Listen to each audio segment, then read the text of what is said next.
नमस्कार। EPS 95 pension बढ़ोतरी को लेकर के जगह जगह आंदोलन कर रहे हैं और प्रदर्शन कर रहे हैं और सांसद आते हैं कि हम आपकी मांगे पूरी करेंगे, आंदोलन बंद करा देते हैं, अनशन बंद करा देते हैं। जैसा कि आप सभी को मालूम होगा कि 7 दिसंबर 2023 से 14 दिसंबर 2023 तक आंदोलन दिल्ली में चला, जो कि 7 दिसंबर को रामलीला मैदान में और 14 दिसंबर तक अनशन दिल्ली के जंतर मंतर पर चला। उस पर कई बड़े सांसद आए और उसे बंद कराए। उन्होंने कहा कि हम आपकी मांगे पूरी करेंगे, लेकिन ईपीएस 95 पेंशन धारक अब सांसदों के पीछे पीछे भाग रहे हैं। सांसद आश्वासन दे करके मुकर जाते हैं और आश्वासन उनका पूरा नहीं होता। कुछ सही है। तो आप सत्ता में बैठे लोगों को आपके वोट से डर नहीं लगेगा, उसको ये नहीं पता चलेगा कि अगर मैंने इनका काम नहीं किया, जिस जनता ने मुझे चुन के बिठाया है, तो ये मुझे अगली बार वोट नहीं देंगे। तो इसमें राजनीतिक होना और ना होना, इसमें कौन सी बड़ी बात है? That is there is nothing wrong in that. इसमें कोई रॉन्ग नहीं, दो राय भी नहीं। आपको जो पावर, आपको जो काम करके देगा वही आपके लिए अपना है ना। बिल्कुल बिल्कुल। जब चुनाव आता है तो सत्ता गली गली, मोहल्ले मोहल्ले, गांव गांव, शहर शहर और घर घर जाके खाक छानती है। यानी कि जिसकी सत्ता होती है उसकी मंत्री नेता हर घर में पहुंचने का कोशिश करते हैं और मत्था टेकते हैं उस घर के चौखट को, जनता को, कि उनको दोबारा जिता दीजिए। लेकिन ईपीएस 95 की जो लड़ाई चल रही है और जिसे कमांडर अशोक राउत जी लीड कर रहे हैं और उनके साथ ये तमाम लोग सत्ता के गलियारों की खाक छान रहे हैं कि इस सत्ता को चलाने वाले हुक्मरानों तक इनकी आवाज पहुंचे। आज 21 तारीख है, 22 तारीख तक संसद चलनी है, जिसके तहत ये लोग यहाँ इकट्ठे हुए हैं और इन लोगों की कोशिश है कि तमाम सांसद हैं जिनसे मुलाकात हो सके, ताकि ईपीएस 95 के तहत जो इनकी डिमांड है वो उनको पूरा करा सके।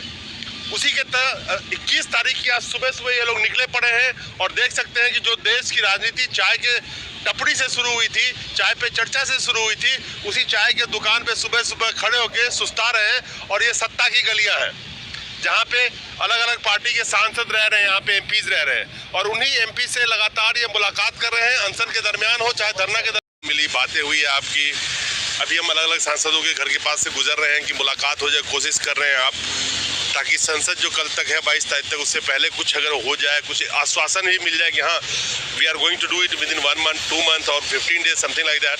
तो कोई आश्वासन तो अभी तो नहीं मिला है, खासतौर से कॉन्क्रीट हो जिसमें, और आश्वासन कॉन्क्रीट तभी माना जाएगा जब ब्लैक एंड व्हाइट में कुछ आपके पास हो। तो क्या लगता है कि जो आप महाराष्ट्र के से बुल्डाना से चल के यहाँ लगातार बैठे हुए हैं, क्या आपको लगता है कि आपकी आवाज़ जिस सांसद के पीछे हम लोग चल रहे हैं, जिनके पास अभी आप जा रहे हैं, वो आपकी आवाज़ वहाँ तक पहुँचा रहे हैं?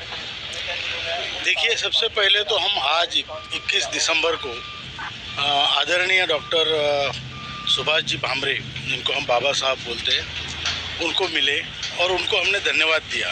वो रामलीला ग्राउंड में आकर उन्होंने जो हमें समर्थन दिया था, उनके प्रति हमने आभार जताया।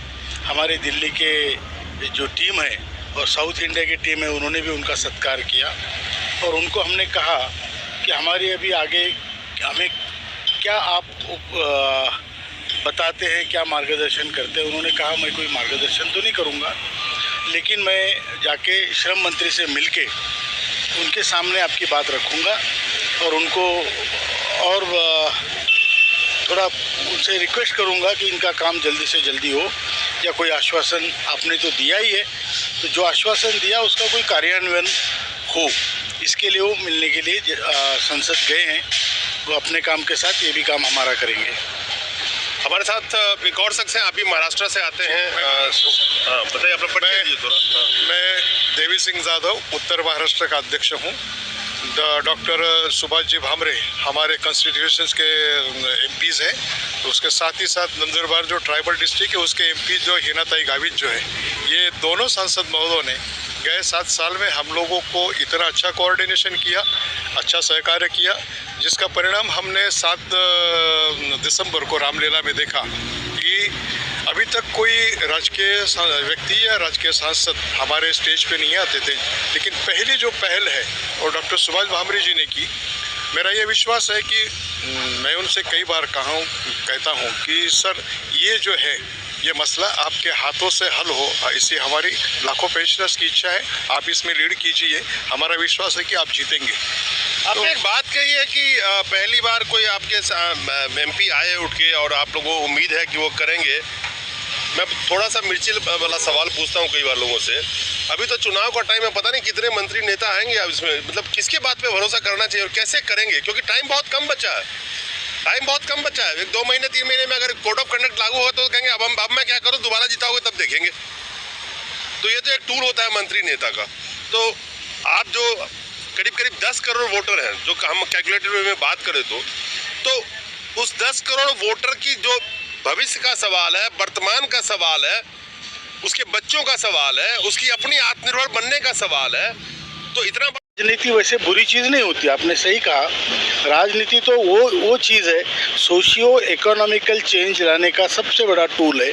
और श्री कृष्ण भगवान को हम भगवान ही इसीलिए मानते हैं कि बिना शस्त्र लिए वो लड़े, वो राजनीति ही थी, वो कूटनीति ही थी, वो उनका जो था। तो उसी की वजह से चाणक्य का हम इतना आदर करते हैं इस देश में। इसका कारण ये है कि वो एक राजनीतिज्ञ थे, एक कूटनीतिज्ञ थे। तो राजनीति बुरी बात नहीं, लेकिन ये संगठन में जो लॉयल्टीज़ है वो सभी पक्षों के लोगों के, यहाँ कम्युनिस्ट भी बैठता है या संघ वाले भी बैठते हैं, BMS वाले बैठते हैं, सभी लोग हैं इसमें कि इंटक है, सभी प्रकार के लोग इस झंडे के नीचे हैं। तो हम इसको एक तरीके से इसको राजनीति में ढकेलना नहीं चाहते, एक पर्टिकुलर पक्ष नहीं लेना चाहते। लेकिन अगर वो बारी आई और अगर हमने एज ए संगठन सभी ने अगर डिसीजन लिया तो फिर वो लिया जाएगा। चलिए। माननीय प्रधानमंत्री जी ने 2 बार आश्वासन दिया, श्रम मंत्री जी ने अभी आश्वासित किया, लेकिन श्रम मंत्री जी ने कहा था कि आपकी मांगें जल्द पूरी हो जाएंगी, लेकिन अभी तक नहीं पूरी होने से पेंशनर फिर से अब अनशन करने के मूड में हैं। 31 दिसंबर तक वेट करेंगे, उसके बाद फिर से अनशन करेंगे। धन्यवाद।